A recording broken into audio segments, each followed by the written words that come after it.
प्रवेश द्वार है श्री योगी आदित्यनाथ जी महाराज संत कबीर नगर आगमन पर। और उसके बाद यहाँ से सारे लोग प्रवेश करेंगे।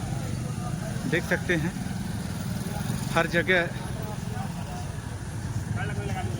लगाए गए हैं। जय हिंद। हमारे नाम की भारत माता की, भारत माता की वंदे वंदे वंदे। नमः पार्वती पतिये हर हर।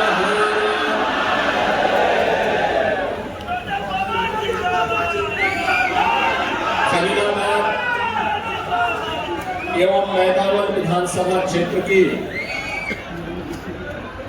सैकड़ों करोड़ रुपए की परियोजनाओं के लोकार्पण और शिलान्यास के लिए आयोजित आज के इस कार्यक्रम में समारोह में उपस्थित प्रभारी मंत्री संत कबीर नगर श्रीमती विजय लक्ष्मी गौतम जी, हमारे माननीय विधायक लोकप्रिय विधायक खंडावास शंकुराज तिवारी जी,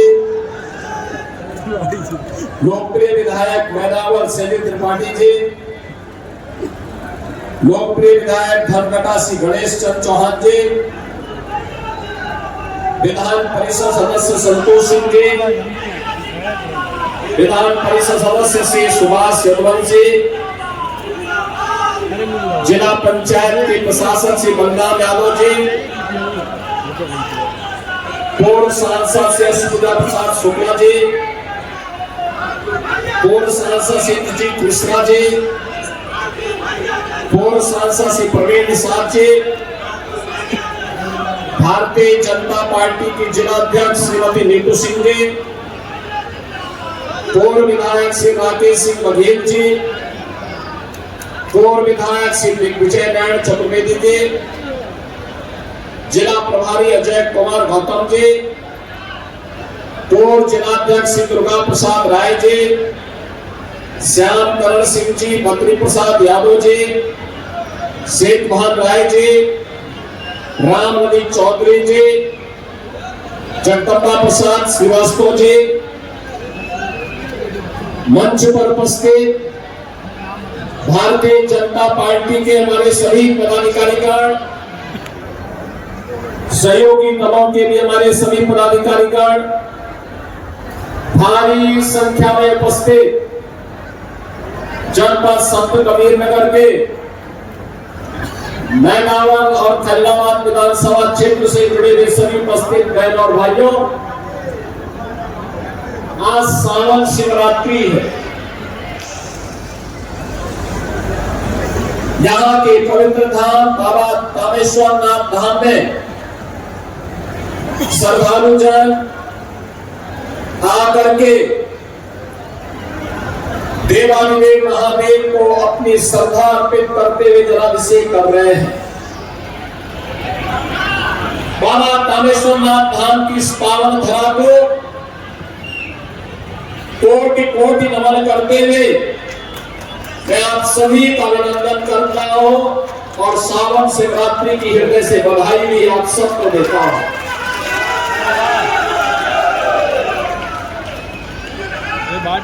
प्रदेश के सभी शिवालयों में भारी भीड़ है, लाखों की संख्या में श्रद्धालु आकर के देवाधिदेव महादेव के प्रति अपनी श्रद्धा और भक्ति का परिचय दे रहे हैं। पश्चिमी उत्तर प्रदेश में बाबा मोगलनाथ, मेरठ में बाबा दुर्गेश्वर नाथ मंदिर, गाजियाबाद में तुरा महादेव मंदिर, बागपत में काशी में काशी विश्वनाथ धाम और मार्कंडे महादेव के मंदिर में लाखों की संख्या में श्रद्धालु आकर के देर रात्रि से ही जलाभिषेक कर रहे हैं। और ये आपका सौभाग्य है कि जनपद संत कबीर नगर में बाबा तामेश्वर नाथ का पवित्र धाम है। मैं बाबा के चरणों में नमन करते हुए सावन शिवरात्रि की हृदय से बधाई आप सबको देता हूं। बहन और भाइयों, जनपद का नाम मध्यकालीन निर्गुण धारा के एक प्रखर संत कबीर दास जी के नाम पर है। याद करिए, उन्होंने पाखंड के खिलाफ, जाति पाति के भेद को चौड़ा करने वालों पर कड़ा प्रहार किया था।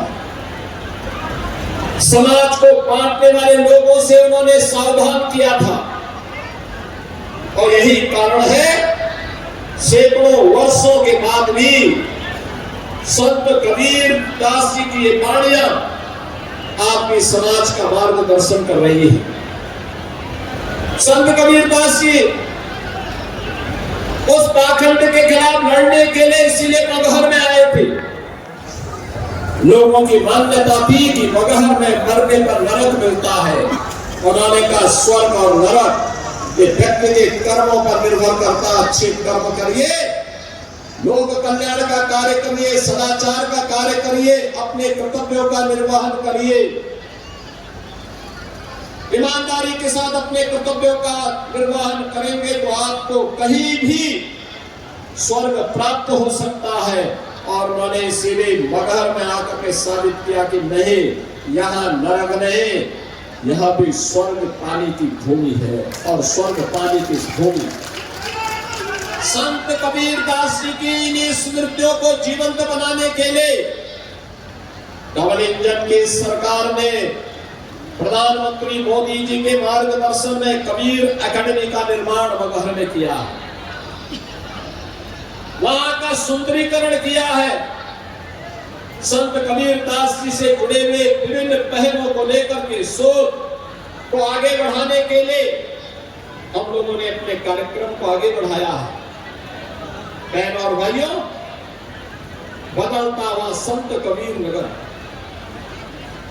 बदलते हुए उत्तर प्रदेश की कहानी को कह रहा था। जो बातें अभी यहां हमारे दोनों विधायक कह रहे थे, विकास के एक मुद्दे को लेकर के मजबूती के साथ अपनी बातों को कह रहे थे। एक ही भाव है, विकास के कार्यों के माध्यम से आम जन के जीवन में परिवर्तन लाना, अपने क्षेत्र का, अपने विकास खंड का, अपनी विधानसभा का और अपने जनपद का विकास कराना, विकास की गति के माध्यम से आम जन के जीवन में प्रगति लाना और इस प्रगति के माध्यम से समृद्धि के नए सोपान को छूते थे। हम भी आत्मनिर्भर और विकसित उत्तर प्रदेश के सारथी बनेंगे, जिससे 2047 के पहले हमारा देश आत्मनिर्भर और विकसित भारत की परिकल्पना को साकार कर सके। यही कारण है कि आज संत कबीर नगर जनपद में कांग्रेस और समाजवादी पार्टी के भ्रष्ट आचरण के कारण जो कताई मिल बंद हो गई थी, आज उसको प्रारंभ करने के लिए फिर से कार्य योजनाएं प्रारंभ हो रही है।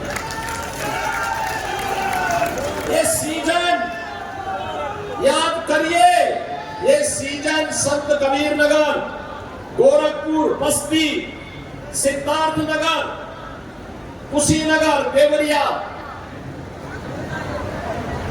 बलरामपुर, बहराइच, श्रावस्ती, गोंडा के बच्चों के लिए भय और दहशत का कारण बनता था। हर मां इस बात से सशंकित रहती थी कि ये बीमारी, ये नौ की बीमारी,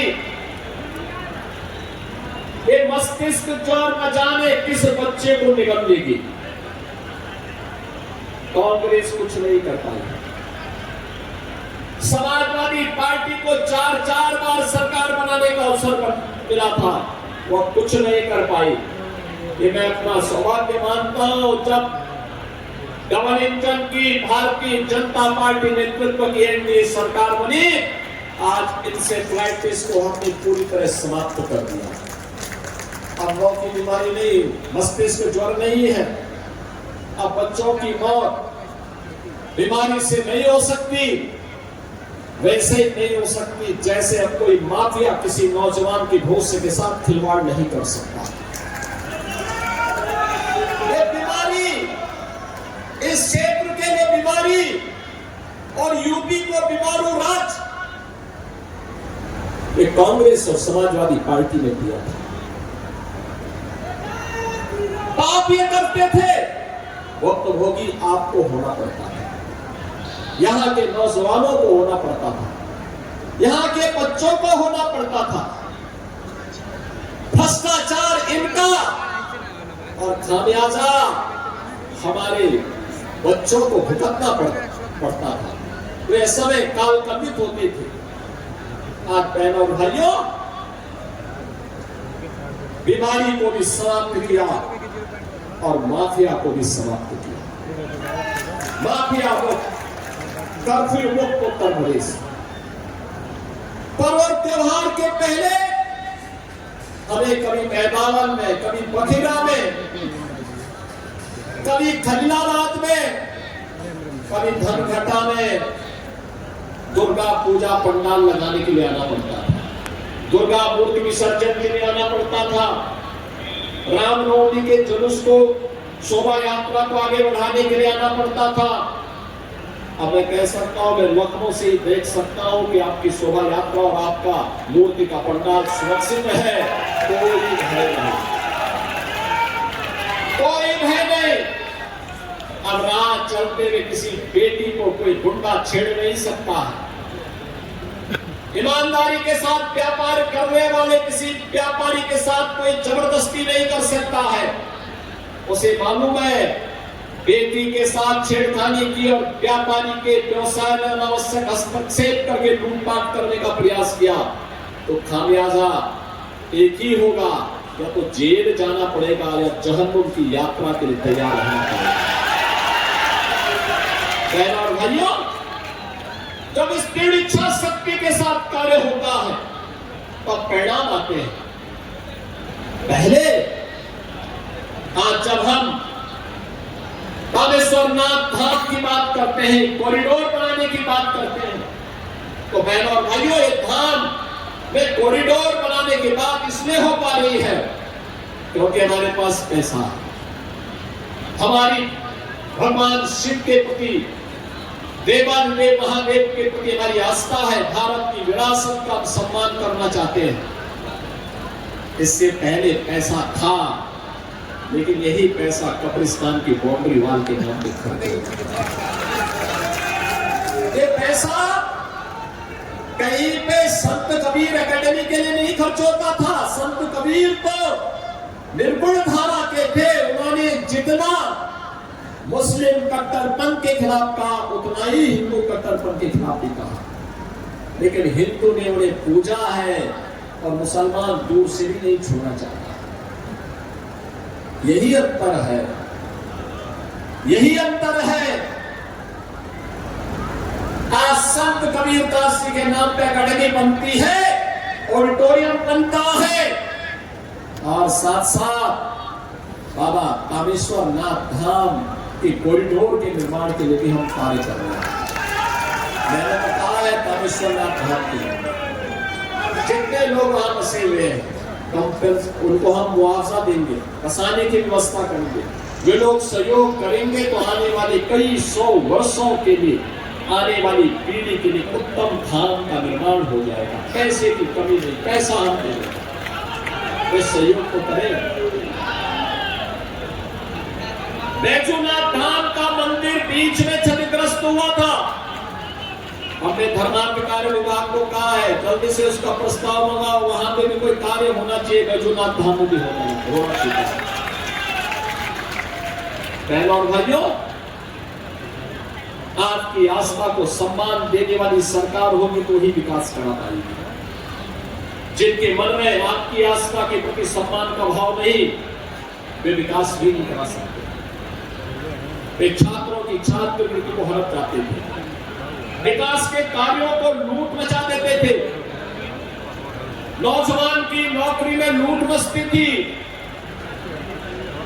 किसानों के लिए आने वाली योजनाओं में भी व्यापक भ्रष्टाचार था।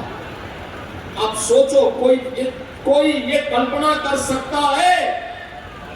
पूछना चाहिए कांग्रेस और समाजवादी पार्टी से, एक बात पूछनी चाहिए। अकेले संत कबीर नगर की जब मैं बात करता हूं तो बहन और भाइयों, प्रधानमंत्री आवास योजना में ग्रामीण और शहरी को मिलाकर के अगर संत कबीर नगर में हम देखेंगे 95,000 परिवारों को एक एक आवास मिला है। 95,000 परिवारों को, 3.5 लाख गरीबों के घर में शौचालय बना है पिछले 9 वर्ष के अंदर।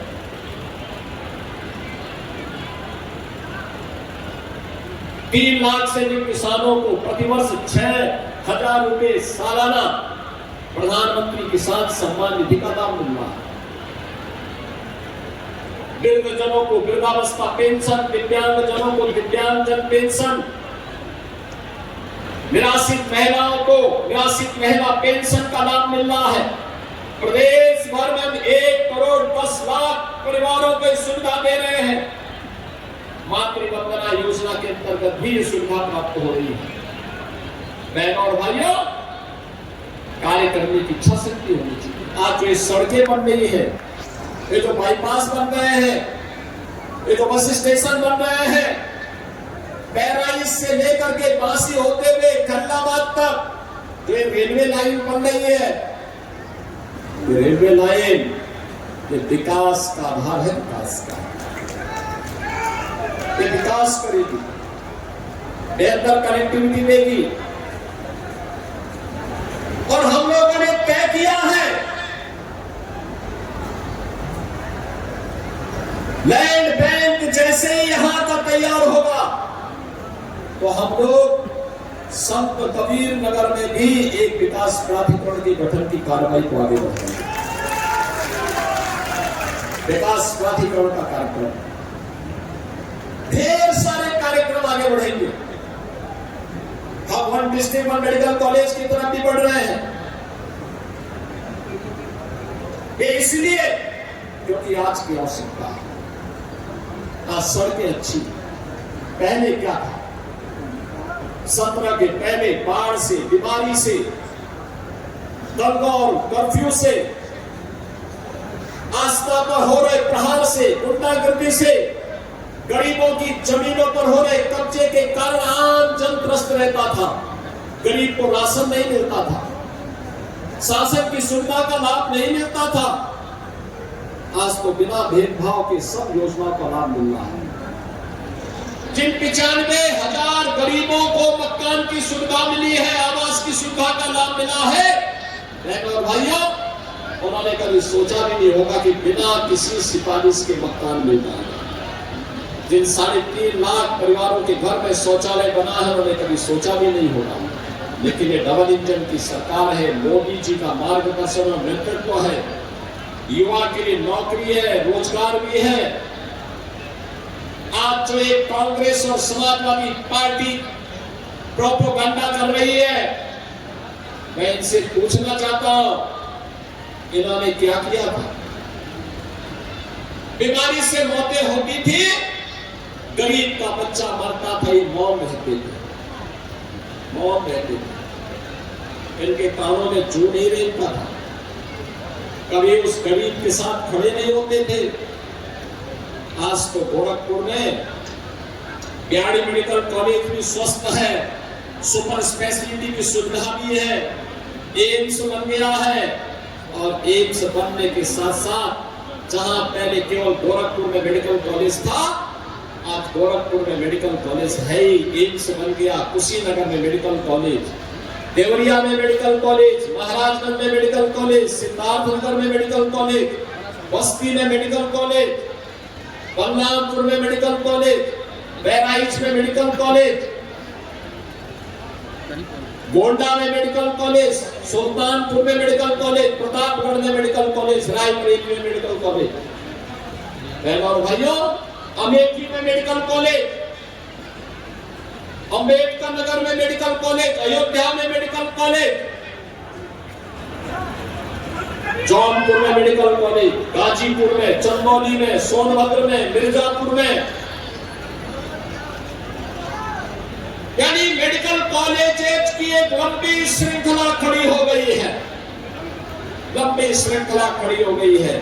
सरकार की इच्छा शक्ति होनी चाहिए, नीति साफ होनी चाहिए, और नीति बन जाती है तो निर्माण भी हो जाता है, और ये निर्माण उसी शुद्ध नियत के साथ किए गए प्रयास का परिणाम है। आज यहाँ पे मेडिकल कॉलेज का निर्माण हो गया। बच्चे, यहाँ के बच्चे यही पढ़ रहे हैं, ये तो गरीब का बच्चा कहाँ जाएगा? यहाँ का युवा ऊर्जावान है, प्रतिभाशाली है, उसको मंच नहीं मिला तो प्लान करता था। आज खंडाबाद के बगल में गोरखपुर का औद्योगिक शहर बसा हुआ है, गीडा बसा हुआ है। 50,000 से अधिक नौजवानों को केवल 9 वर्ष में यहाँ पर रोजगार मिला है, नौकरी मिली है।